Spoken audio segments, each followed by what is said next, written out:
All right, welcome to Pacific Push Taste Radio Dash Radio, Hawaii's #1 hip hop show. It's your host G Money. Today in the Beach House, we have Baltimore's own Butch Dawson. What's up? Hey, what's going on, y'all? How y'all feeling? Man, we feeling good, man. What's up, fly guy? Chilling, man. Can't complain. Hey, life is good. Stardust is out now. Yes, sir. Yes, sir. I'm real excited about that. Yeah, and it's a really good project, man. You 3 for 3 right now. You 3 for 3. Yeah, that's where I'm not even going to say try. We continue to make a lot of things happen, and you know what I'm saying, I can't be happy with the progress that we've been doing. So how was it growing up in Baltimore? Baltimore was a pretty low-key city to me.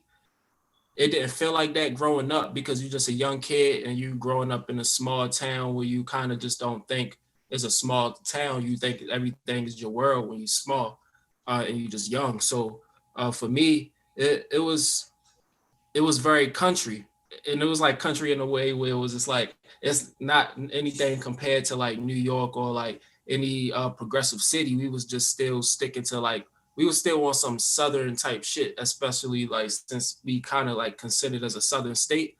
But like, I feel like for me, like just growing up, I was just living a regular, normal life in Baltimore. You know, we grow up low class community, and you know, we just get it how we live. And you know, I grew up like any other inner city black boy. You know what I'm saying? So. It was a regular upbringing aside from, you know what I'm saying, all the crime and, you know, all the stuff that go on in Baltimore City. We just, you know, become so desensitized to it that certain stuff just becomes so regular. But I say it's just like any other city upbringing, kid living in poverty, low class communities. It's, you know, the similar shit. Now that's interesting because, you know, when I'm listening to your music, even though you have that story and a lot of us have grown up in you know, similar environments, the sounds that you use and you bring to your music aren't what you typically would hear, like quote unquote, from a artist or young man coming from these communities. Yeah. So you originally grew up in West Baltimore, correct? Correct. But you found that there was a bubbling scene, like the DIY scene. And is that where you really found your sound and your artistry? Yeah, that's kind of where it's like I understood like the type of the steps that I needed to make, especially like trying to break out in the city and just trying to create my own market. And especially at that level, to have like a certain market where you can have people coming out to your shows, buying your merch, you know, buying your CDs or whatever. At that level, at a level like an up and coming artist, not even making it out the state level. And we came across the scene, and you know, it was very art influenced, and it was just very just do it yourself. So basically, we had homies who had these warehouses just throwing shows. I'd be doing shows with punk bands and stuff like that, and that's what made me like develop my character as far as just like how I want to show people my music, the people who I want to give this music to, and how all of this can help me progress to the next level.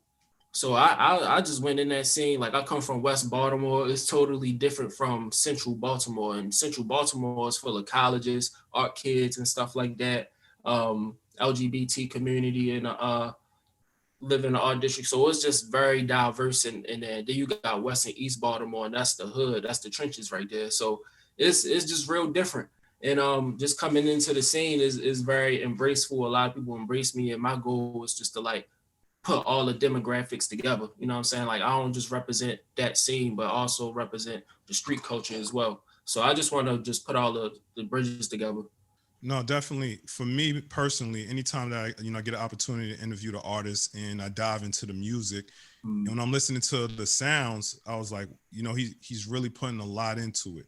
So from Swamp Boy to Stardust, how have you evolved as an artist? I feel like I understand. I always understand like the assignment within every project, and also like I'm aware that it's just a level up every project. Every project from Swamp Boy, I was just like, all right, I want to be able to like level up every time, whether it's like when it comes down to the music, the beats I produce, um, the videos that I be directing, just the creative direction for everything, and make sure it's at it hit a certain aesthetic with my brand, and that everything is just on point as far as it's like quality and just the content and how people just looking at it. So for me, it wasn't even just about the music. I knew once I got the music down pat, then it was just about the packaging. And every time I dropped a project, I was like, all right, what can I do to introduce the fans into my world, but not only the fans, just the non-believers, because I'm just about turning non-believers to believers. Like that's just what we do with rap music. We got to gain that respect. So that's what I'm thinking with like every project and every package of like how I package it up. I think about that every time. I appreciate the transitions, like on Swamp Boy, and the standout song for me was Distances. Like you had a different cadence, and Yeah, it's almost like you are harmonizing, but in like a real soulful way. yeah. So you go from that to now you're on Stardust, and I looked at the video for Get Money, and I'm like, wow, he's really in his bag. That stands out. Is that a lead single? Yeah, that was so for this project, we kind of like between me and the management, we kind of like had a little discussion to see like which song that we wanted to make like the lead single, because we had so many just mass appealing songs on there. Like mostly all the songs is just like they got that feel to it, that hit feel. And we was like, All Mine got that, you know, Get Money got that. And we just like, all right, which one we gonna go with? And for me, I still don't know. I mean, I'm it's either out of All Mine or Get Money. Like they was like the two heavy hitting ones that we knew like, all right, people, it's so digestible that people was just gonna fuck with it. And yeah, we kind of just like pushed for those two. Like we just pushed for those two, the heaviest. And like although like Hummer, that was the first single, that was like somewhat like my idea into the whole like rollout, because I just wanted Hummer to come out. I had the video already like directed and put together, and it was like one of the first pieces of visuals that I wanted the world to see, so they can get to know Butch Dawson, like the actual Butch Dawson. That was a question that I had for you because the imagery and the opening sequence of Hummer was Mm, pretty powerful, and then yeah, the transitions, and I wanted to ask you who came up with that, but you directed it. So yeah. being that you directed the video, did you collaborate with any of the videographers, or how did you go about that? Because it was really powerful, the opening scene, and then you transition. Yeah, so like I like before I had the deal and everything, like we planned to I only had one video planned for Stardust. And this was like a video where I was just like, all right, I wanna make sure I take care of it. I got my roommate Amira to help me produce it. And she also had a lot of creative input in some of the scenes. And so like I already had just the scenes and everything like together in my head. So it was just about making sure I had got the production and getting everybody together. And we just made it come to life. And I was kind of surprised that everything turned out the way I really wanted it. And as a creative, we always have to like either settle for less, not settle for less, but we got to settle for a certain thing that is not quite the thing that we vision for. So it's like you could write a book, or like you could be wanting to write a book, but you can't do it at a level where you can get this and that. You gotta settle for this because it's like is the factor probably like not money or the connection or something like that. So you just working your way on up just to get the way you like where you really want to be. And for me, like this video was just perfect. It was just perfect. So I was really surprised. Like I had to give myself a pat on the back a bunch of times for this video. You should. It's a really great shot. Aesthetically, it was pleasing. But I also Thank you. appreciate the Get Money video, and I like how you incorporated so many components of the fashion, like you were Mm. changing the clothing. Now, I Yeah, understand fashion is a it's big so part. funny. I'll That's let like you so into. funny. Cause no, it's so funny because that was I always like to be honest. I don't even know like the management we want to be so honest because that wasn't my favorite video, and like it was like one of them unanimous decisions where I was just like everybody was fucking with it but me. So I'm just like, all right, I'm and people fuck with it. It's like it ain't like a thing where I'm just like gonna be like, oh no, like we gonna trash it. You know what I'm saying? I trusted the process. You feel me? But that's like, that's one of the things I wanted to express, because it wasn't like the type of video that I direct, but I knew it was a thing that like everybody was gonna like, because I just been getting a lot of feedback before we put the video out. It was something different. And I see that with artists, sometimes they get into a bag and then a lot of their videos are super similar. But, being that you went in that direction, I felt that it kind of ties into what you're doing, because you're also a budding model, right? Are you comfortable being called a model as well? Oh yeah. I'm comfortable. So let's talk about that. So basically, probably like 2017 or 2016, like I was just trying to like I've been into style for years and into the fashion shit, more so style for years. And I just wanted to like just take crazy photos, just be on some real fly fashion shit on Instagram, you know what I'm saying? And I was just taking photos, just trying to make Instagram my resume, because that's what it basically is. It's just a big resume nowadays.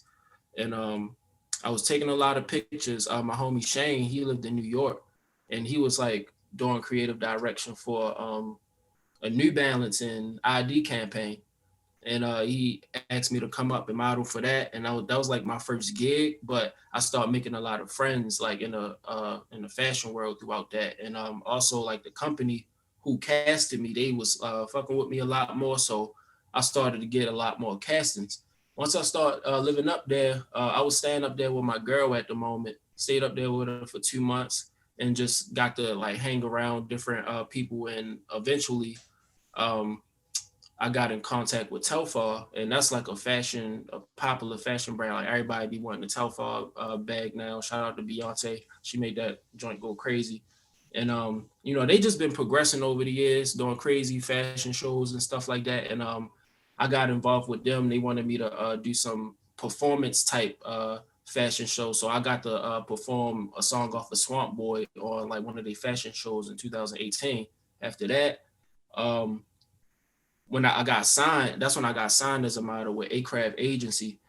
Then that was around 2018, and then after that, I just started doing a lot more with the Telfar family, and just doing a lot of different gigs around the country. Did something in Italy, like the beginning of 2020, and then after that, the whole pandemic thing happened. I was gonna ask, when the pandemic hit, obviously it impacted artists when it comes down to touring, moving around. Yeah, but that shit be heavy, man. That shit be heavy. But were you still able to work as a model and offset it? Nah, I wasn't able to do any of that because it was just hard to get around. Like I was like one of them. I was like one of the models who didn't live in New York. And when you model, you either supposed to be living in New York or LA, especially like when you be doing like the big commercial gigs. And I was like the type of guy, like I would travel, I would like go to a casting at 6 a.m. from Baltimore to New York. And I would have to just like take the bus back home. And that was like kind of like my life for like a year, but I was making good money. And I was taking it back home to Baltimore where it was like cheaper than New York. So it was working out for me. But yeah, I just, after the pandemic, yeah, everything just stopped. It was really hard for me to even travel. Like you couldn't travel, do none of that. You feel me? So I was just like in the crib for real. Just making beats, just trying to sell beats, make beats, get how I live, you know. You have a great story. And even the whole like do-it-yourself scene, and you're talking about taking the bus from Baltimore to New York. A lot of artists sometimes feel they're too cool to talk about these things that they have to do while they're doing it, but it's impressive and it's humbling. You're pouring a lot into your art. So now that Stardust is out, what is the plan? Are you going to go touring, the festivals?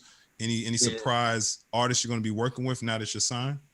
Yeah, I'm honestly just ready for all of that. I don't really have no big goals as far as it's like people. I don't even be trying to think about that. I just like, I don't know. The industry just be so weird that I'll just be like, yo, whoever I'm going to work with, I'm gonna just end up working with, and the frequencies going to line. Everything just going to line organically.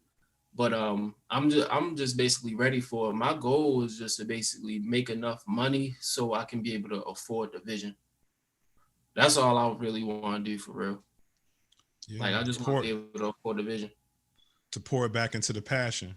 Yeah. Like if I Yeah. got enough money to where I can be able to like, all right, I wanna do a video exactly the way I dreamed it.